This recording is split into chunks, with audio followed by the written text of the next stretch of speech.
পাখি আমার আদর বোঝে না। আজকে এমন একজন জামাইয়ের কাছে যাচ্ছি, তার কিন্তু বউ নাই, বাট সে নাকি জামাই। পাখির মনে আমি থাকি, খবর রাখে না। হ্যালো এভরিওয়ান, আসসালামু আলাইকুম। আজকে আমরা যাচ্ছি বউ ছাড়া জামাইয়ের কাছে। কোথায় যাচ্ছি আমাদের সাথেই এখন দেখতে পাবেন। বাট যাওয়ার আগে কুমকুমকে যখন বলি রেডি হতে, সে রেডি হচ্ছে সকাল থেকে, বাট এখনো রেডি হতে পারে নাই। সব সময় সে লেট থাকবে, তার এটা না হলে ওটা হয় না, এটা না হলে সেটা হয় না। সকাল 10টা থেকে রেডি হচ্ছে, এখনো রেডি হতে পারে নাই। সে নিজে এখনো রেডি হতে পারে না। আমি রেডি অলরেডি 1 ঘন্টা আগে। কুমকুমের আরো অনেক সময় লাগবে, তাই আমি একটু বাইরে যাচ্ছি, কারণ বাইরে নাকি আমার একটা পার্সেল আসছে। কি আসছে সেটা দেখি।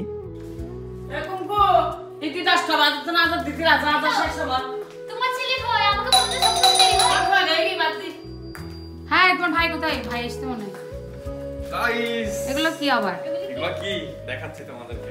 নতুন সোফা কভার ও ডাইনিং কভার অর্ডার করেছিলাম, সেগুলো চলে আসছে। সো ওয়েট, 1টা মিনিট দিবেন আমাকে, এখনই ঝটপট লাগিয়ে আপনাদেরকে দেখাচ্ছি। আপনারাও চাইলে আপনাদের বাসার জন্য অর্ডার করতে পারবেন, এন্ড তারপর চলে যাবো আমরা জামাইয়ের কাছে। সো আমি কিন্তু এই প্রিমিয়াম কোয়ালিটির সোফা কভারগুলো অর্ডার করেছি আমার পছন্দের পরিপূর্ণ হাউস এই ফেসবুক পেজ থেকে, যেখান থেকে আমি রেগুলার অর্ডার করে থাকি। ওনাদের কাছে আমি অর্ডার দিয়ে অনেক বেশি স্যাটিসফাইড, কারণ ওনারা আমার সোফার সাইজ অনুযায়ী সবকিছু ঠিকঠাক ভাবে দিয়েছেন। তো আপনারাও চাইলে অর্ডার করতে পারেন, ওনাদের পেজ লিংক আমার ভিডিওর ক্যাপশনে দেওয়া থাকবে। এন্ড এই হচ্ছে আমার সোফার ফাইনাল লুক। সো গাইস, কেমন লাগতেছে আপনারা জানাবেন। এন্ড এই কালারটা কিন্তু খয়েরি, ক্যামেরার কারণে একটু রেড লাগতেছে, বাট এটা অনেক জোস একটা কালার। সো গাইস, এই হচ্ছে আমার চেয়ার টেবিল কভারের ফাইনাল লুক। কেমন লাগতেছে অবশ্যই কমেন্ট করে জানাবেন। যেহেতু জামাইয়ের কাছে যাচ্ছি, অবশ্যই মালা কিনতে হবে। সো আমরা একটা মালাও নিয়ে নিলাম জামাইয়ের জন্য। ফাইনালি আমরা চলে আসছি। অ্যান্ড সোহাকে অনেক বেশি মিস করতেছি, কারণ সে আসতে চাইছিল, বাট আমি রেখে আসছি, কারণ এই সময় তাকে নিয়ে আসা একদমই ঠিক হবে না। গাইস, এই কিন্তু আমার মোটু শালা না, ভুল করবেন না, এটা হচ্ছে আমার মোটু মামাতো ভাই। এদের বাসায় আসছি, অ্যান্ড জামাই কিন্তু আমাদের জন্য অপেক্ষা করতেছে। ওয়েট, আমি দেখাচ্ছি জামাইকে। এই হচ্ছে জামাই, বাট সে এখন নর্মাল গেটআপ আছে, একটু পরে ওর গেটআপ চেঞ্জ হয়ে যাবে। কুমকুমদা একদম শাড়ি পরে নায়িকা নায়িকা একটা ভাব নিয়ে নিয়েছে। পেছনে আছে মায়ান, এর পেছনে আছে রাফি, আজকের ভিডিওর যে জামাই তার বড় ভাই। কুমকুম এদিকে মন খারাপ করে বসে আছে, কারণ জামাই একটু বেশি দেরি করতেছে সেজে গুজে রেডি হতে। আমিও বিরক্ত, সবাই বিরক্ত, জামাই কেন আসতেছে না। গাইস, এই যে জামাই চলে আসছে আমাদের মাঝে। জামাই মাশাআল্লাহ, ওকে অনেক বেশি সুন্দর লাগতেছে। এন্ড মূলত ওর সুন্নতে খতনা হয়েছিল, এন্ড সেই উপলক্ষে আমরা আসছি ওর জন্য মালা নিয়ে, এরপর পাঞ্জাবি নিয়ে, কেক নিয়ে, ওকে জামাই সাজিয়ে ওর সাথে এই মুহূর্তটা আমরা সেলিব্রেট করার জন্য।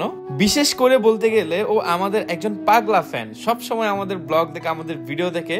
সো নাদিম সোহার পক্ষ থেকে তাকে একটু সারপ্রাইজ দেওয়ার জন্য আমরা এই ছোট্ট আয়োজনটা করেছিলাম। ও কিন্তু অনেক কিউট, অনেক আদুরে, অনেক কিউট করে কথা বলে, এন্ড আমাদের ভিডিও অল টাইম দেখে। সো এখন হচ্ছে আমরা কেকটা কাটবেন। ও অনেক বেশি লজ্জা পাচ্ছে, ও কি বলতেছে আপনারা জাস্ট শুনুন। গাইস, আজকে হচ্ছে রাবিদের বিয়ে, যে জামাই সাজাইছি ওকে।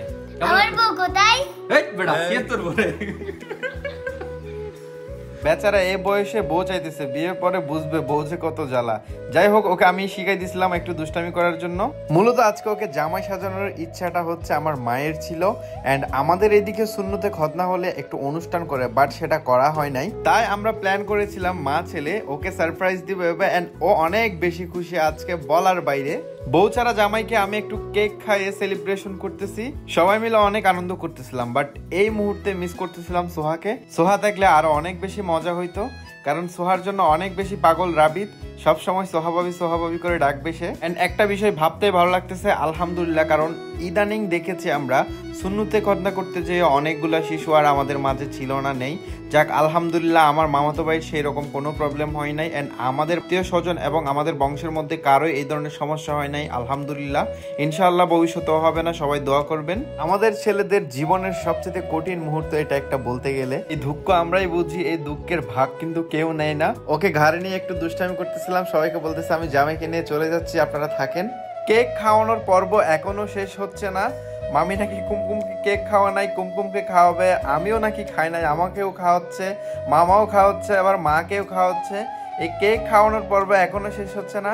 সত্যি এই মুহূর্তগুলো একদিন স্মৃতি হয়ে থাকবেন, আমাদের মাঝে সব হারিয়ে যাবে। এইদিকে মামা মামি আবার দুষ্টামি করতেছে, তাদের বিয়ের পর এই সেকেন্ড টাইম আবার তারা মালা বদল করতেছে নাকি। সব মিলিয়ে একটা ভালো কোয়ালিটি টাইম স্পেন্ড করলাম আমরা। এন্ড এখন আমরা বাসায় চলে যাচ্ছি সবাইকে টাটা দিয়ে। এন্ড যাওয়ার পর দেখতেছি মামি সোহার জন্য অনেক কিছু পাঠিয়েছে। খাদক সোহা তো মহা খুশি, কারণ তার জন্য চলে এসেছে টিফিন। সে না যেও অনেক কিছু পেয়ে গেল। Thank you so much for watching this video guys. আল্লাহ হাফেজ, সবাই ভালো থাকবেন, আমাদের জন্য দোয়া করবেন। দেখা হবে আপনাদের সাথে পরবর্তী কোনো ভিডিওতে।